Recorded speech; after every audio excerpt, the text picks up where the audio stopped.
Satyabhama Institute of Science and Technology, Chennai. Satyabhama Institute of Science and Technology, Chennai.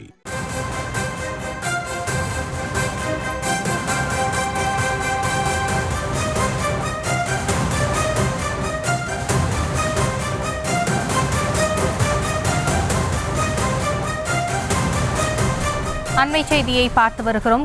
கொலை வழக்கில் இருந்து திமுக முன்னாள் MLA Ranganathan விடுதலை செய்யப்பட்டிருக்கிறார். திமுக முன்னாள் எம்எல்ஏ ரங்கநாதனை விடுவித்து சிறப்பு நீதிமன்றம் தீர்ப்பளித்திருக்கிறது. அது குறித்தான அண்மை செய்தியை பார்த்து வருகிறோம்.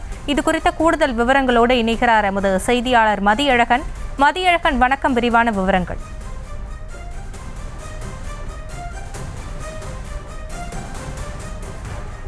மதியழகன், இணைப்பில் தான் இருக்கீங்க. திமுக முன்னாள் எம்எல்ஏ விடுதலை செய்யப்பட்டிருக்கிறார். இந்த வழக்கு குறித்தான முழுமையான விவரங்களை பதிவு செய்யலாம்.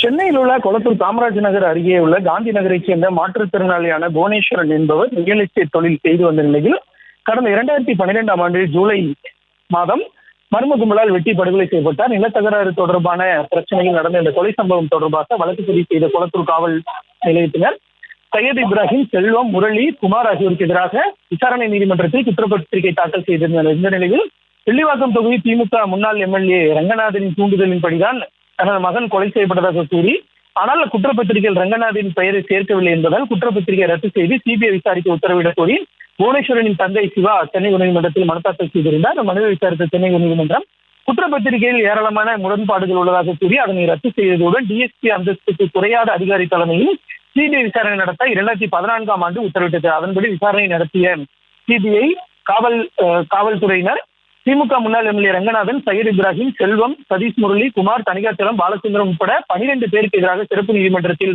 குற்றப்பத்திரிகை தாக்கல் செய்தனர். இந்த வழக்கின் விசாரணை சென்னை மாவட்ட ஆட்சியர் அலுவலகத்தில் உள்ள எம்பி எம்எல்ஏக்கள் மீதான வழக்குகளை விசாரிக்கக்கூடிய சிறப்பு நீதிமன்றத்தில் நடந்து வந்த நிலையில் இந்த வழக்கில் இன்றைய தினம் நீதிபதி தீர்ப்பளித்திருக்கிறார். அதில் முன்னாள் எம்எல்ஏ ரங்கநாதன் உட்பட அனைவரும் விடுதலை செய்யப்படுவதாக தெரிவித்திருக்கிறார். அரசு தரப்பில் சாட்சிகள் முழுமையாக நிரூபிக்கப்படவில்லை என கூறி இந்த விடுதலை செய்து தீர்ப்பளித்ததாக நீதிபதி கே ரவி தனது தீர்ப்பில் தெரிவித்திருக்கிறார்.